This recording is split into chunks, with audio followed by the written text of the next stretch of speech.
Oui, bonjour tout le monde, c'est ça. Je m'appelle Jason Simard, c'est ça. Je vais aujourd'hui parler un petit peu sur le fait d'être moine, parce qu'on en reçoit quand même, nous, au Centre Paramita, depuis plusieurs années, on a des activités au Québec, de plus en plus en France aussi.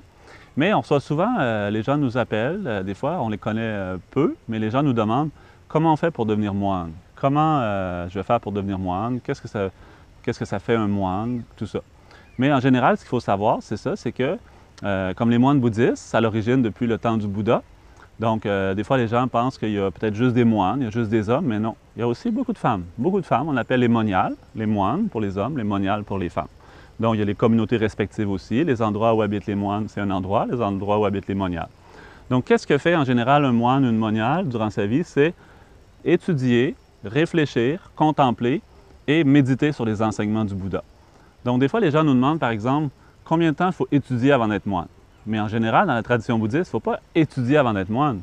On devient moine pour étudier, pour se familiariser, pour contempler, etc. Donc, c'est vraiment comme ça qu'on doit penser.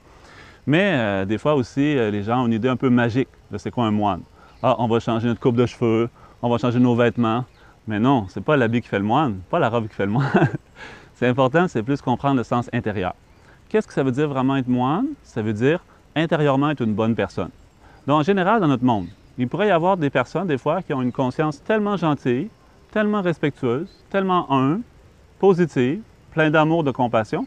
Donc, intérieurement, ils sont comme un moine. C'est juste l'habit qu'ils n'ont pas, mais réellement, intérieurement, c'est comme un moine. Ou on pourrait avoir le contraire aussi.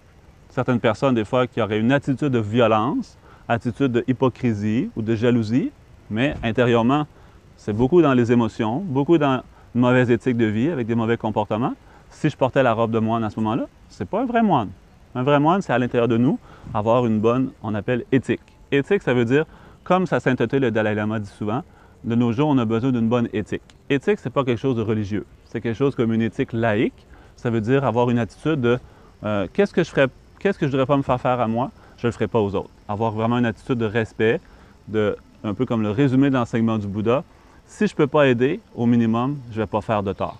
Donc, être moine, grosso modo, ou le plus important, en fin de compte, c'est quoi? C'est avoir une bonne éthique de vie. Mais cette bonne éthique de vie-là est importante pour tous.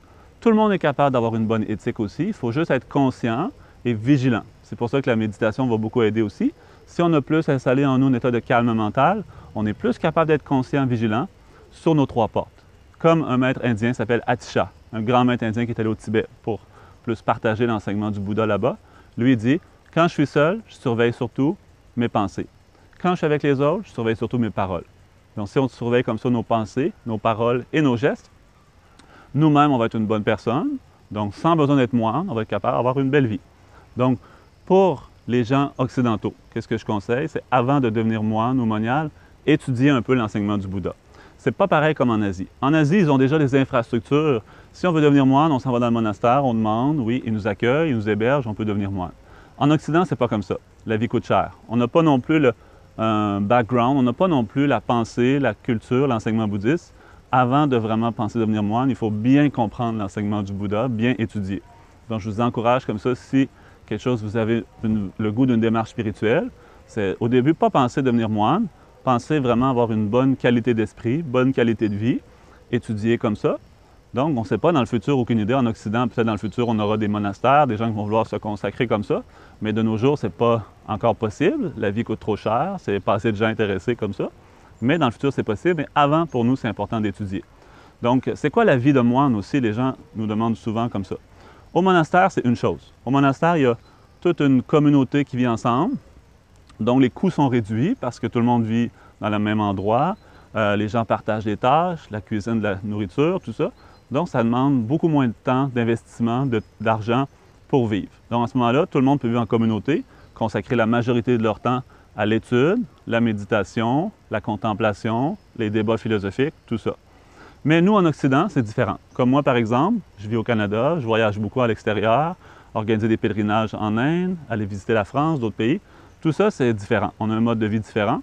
Mais dans ma vie personnelle, je consacre quand même toujours du temps pour ma pratique. À chaque jour, je vais consacrer minimum 1 heure. Si j'ai le temps plus, 2 heures pour essayer de méditer chaque jour parce que c'est important. C'est notre esprit, on doit toujours le cultiver vers le positif. On n'est pas encore rendu quelqu'un d'extraordinaire. On a besoin de travailler quelque chose en nous, c'est sûr. Donc, d'une part, c'est ça. Après, le reste du temps, la vie qu'on mène, comme ça, pour aussi être capable de continuer nos activités méditation et pour vivre, donc on organise des activités, comme ça les cours de méditation, cours sur la philosophie bouddhiste. Donc c'est un peu comme ça que je vis ma vie de moine. Donc c'est juste pour comme ça répondre, parce que plusieurs personnes nous posent souvent cette question-là. J'ai pensé que ça pourrait être bénéfique pour les gens puissent savoir cette information-là. Donc je vous remercie beaucoup. Donc comme ça, si vous aimez plus connaître nos activités, connaître notre enseignement sur la philosophie bouddhiste, vous pouvez aller voir sur le site Internet, dans la même tradition que le Dalai Lama. C'est Lama Samten, maître fondateur du centre Paramita, ou c'est ma page Jason Simard. Vous pouvez aller voir sur Internet, sur Facebook. Merci tout le monde. À bientôt.